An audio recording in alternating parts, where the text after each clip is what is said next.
কি করছো? এই যে এখানে সব জিনিস বাজার করেছি, মুদিখানা জিনিস এনেছি, ওগুলো গোছাচ্ছি। ও এখানে আছে চাল কুমড়ো, এখানে ফুলকপি, এখানে বেগুন, এখানে আছে পেঁয়াজকালি, এখানে আছে বরবটি, এখানে টমেটো, এখানে মুদিখানা জিনিসের তেল, আটা, ময়দা, একটা ছোট ঘিয়ের শিশি এনেছি, এখানে ছাতু, এখানে নুন, ডাল, এর ভেতরে আছে এই যে লঙ্কার গুঁড়ো, হলুদ গুঁড়ো, জিরে গুঁড়ো, ধনে গুঁড়ো, পেঁয়াজ, আলু। এবার সপ্তাহের বাজারটা করা হয়ে গেছে। এই জেকের পোস্তটা নতুন নিয়ে এসেছি, দেখি কিরকম হয়।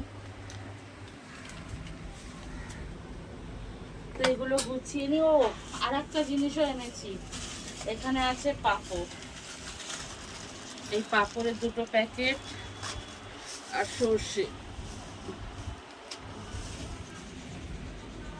তো এইগুলো এবার গোছাবো, গুছিয়ে তারপর রান্না বান্না হবে।